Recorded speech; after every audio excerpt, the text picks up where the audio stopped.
It's a little bit to get out of my system and a little bit to kind of show that this can one day happen to you. If you don't lock your doors, if you don't have a security system, I mean, these are things I think about. I've actually walked down a street with a couple of my girlfriends and noticed one of them goes to church a lot. She just walks home.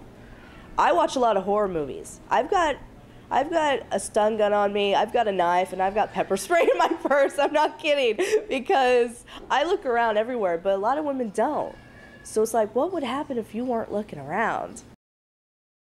So I believe that feminism and horror films mix incredibly well.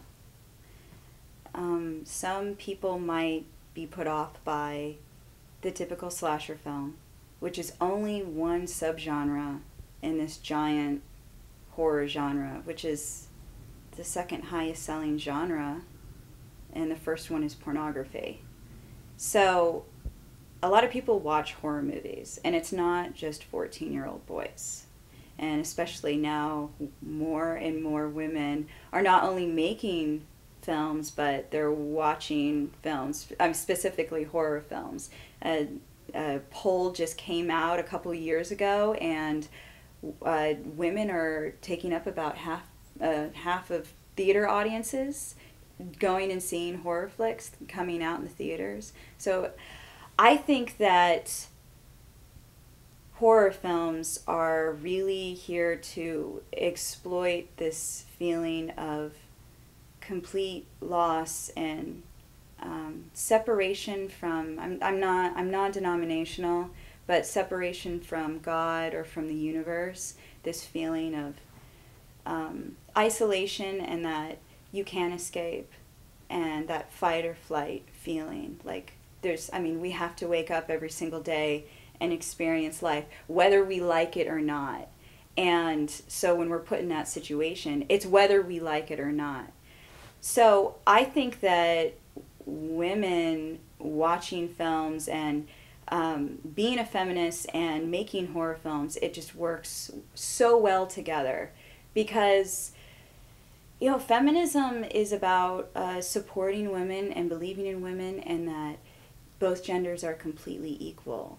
And the sad fact is that both men and women are tortured and raped and mugged and abused every single day. So all over the world. So these films are really just showing the world that this is what happens. And some people might be put off by watching horror films because the intense brutality that they can have in their subject matter. But I think it's incredibly important. I believe that a feminist horror film is a film in which women and men are treated the same regardless of their sexual activity or lack thereof. To me, a movie like Jennifer's Body is not a feminist horror film, because it's all about a woman using her sexuality, either for good or ill. To me, that's the antithesis of a feminist horror film. I believe movies where women are equals to men, that's a feminist horror film. That can be anything. I mean, that can be something as simple as Nightmare on Elm Street. Well, that's actually kind of a bad example. How about something like the Texas Chainsaw Massacre? I don't know. I mean, it wouldn't come to people's minds because I think people misinterpret what the word feminism really means. I think people think feminism is about women getting one over on men and women being in charge. And to me, feminism just means equality. And I think if we're going to look at applying feminism in an artistic way to film, we're going to be looking at films that reflect our culture in terms of showing equality between men and women. So I think something like the Texas Chainsaw Massacre, where you get a woman and a man both killed regardless of their sex or regardless of what they look like, is extremely feminist. Something like Teeth, which I've seen touted as a feminist horror film, to me is complete antithesis of feminism. It's about a woman who has no control over her sexuality, and her vagina literally prevents her from enjoying sex. I can't stand it. I think movies like rape revenge movies, let's say, like I Spit on Your Grave, are not feminist movies. Those are movies about women being angry at men and getting back at men for what they feel like are wrongs that have been done to them. I don't believe that's feminism. There is a very, very outspoken fan-based community of horror advocates and activists who unfortunately promote one subgenre of horror. There's what, like 12? Like if you really counted, like how many subgenres of horror are there? So, right? So to say that like there's only torture porn or there's only the slasher film where the women are the ones getting cut up is again really reductive and naive. It is the most vocal part of horror, and unfortunately, and this is what freaking kills me and what I want to like really take a stand against, it's becoming this synonymous thing. If I say I'm a horror director, people now think that only means torture porn. And it's not, it's just amazingly inaccurate, right? I mean, because what would you call ginger snaps, right?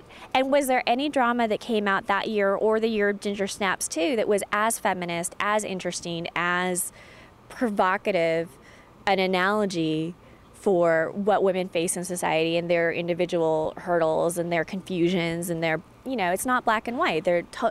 Karen was totally dealing in a gray zone that's fascinating that, again, if it had been a drama, would have been totally ghettoized to Lifetime television and been a chick flick and been something a man wouldn't have watched. But because it was ginger snaps and it was werewolves and it was an allegory, how many men got to see it and loved it? May, same thing.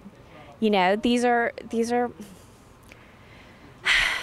fascinating films that have more interesting things to say than anything Angelina Jolie has starred in that has been an Oscar bait film in the last 8 years.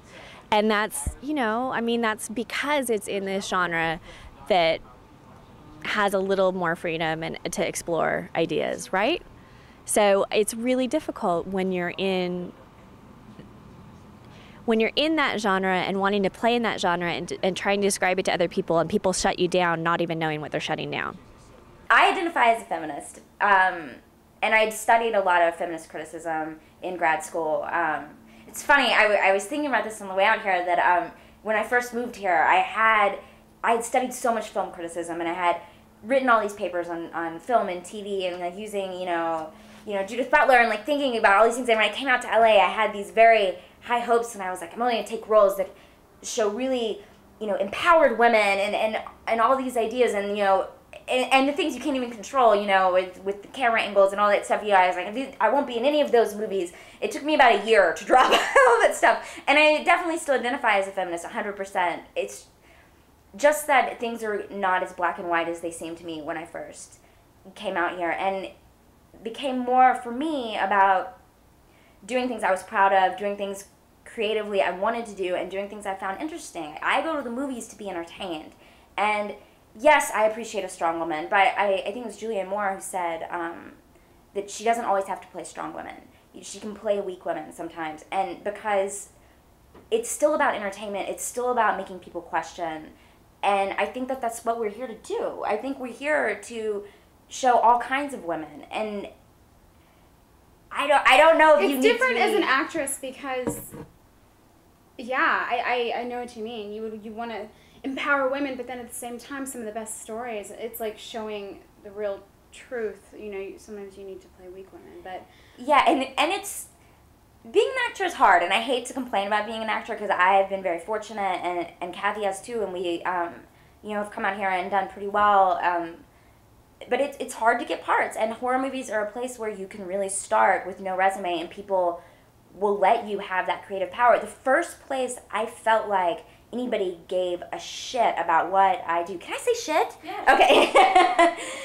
The first place I felt like anyone gave a shit about my opinion on set was on a horror movie. It was on a really small movie called Trance. I filmed it in Baton Rouge. I'm still friends with the director, and I love him, and I would do any movie he ever asked me to do, because the first day I walked in, he said, would your character, when she goes crazy, have white eyes or bright blue eyes? And I was like, and it's not, this seems like the smallest thing, but you know as an actor that most of the time, you walk in and you're told what to do for every second of every day. And the fact that he even let me make that kind of choice, and then for the rest of the movie, asked me my opinion and wanted to know how I would do this as a woman, that was empowering for me as an actor. And it was the first time I felt like I could go onto set and have an opinion about my character. And it took a really long time for that to happen for me as an actor. I think it's easy, and it was easy for me, especially in grad school, to sit back and criticize popular culture. Because it's out there, and people are putting themselves out there, and the masses watch it, and there's a lot of stuff that's very questionable. But now that I'm on the other side, it's much harder for me to go and say Jennifer's body is degrading or something like that, when I can see it from the other side and say, like, that must have been an amazing movie to make. Those people got to be so creative. They had these lead female roles, which must have been awesome to play. I just don't think it's as black and white as it was for me at one point in my life. But I'm still a feminist. There was a really funky ass thing that went on with Jennifer's Body when they were PRing it, where they said I don't know if it was the reporters who positioned it this way or the studio PR people who planned the campaigns or Diablo Cody, but it was very much like, wow, this is the first feminist take on horror. And that's the biggest bag of bullshit I've ever heard in my life, because female filmmakers have been making feminist horror films since, what, like 1973?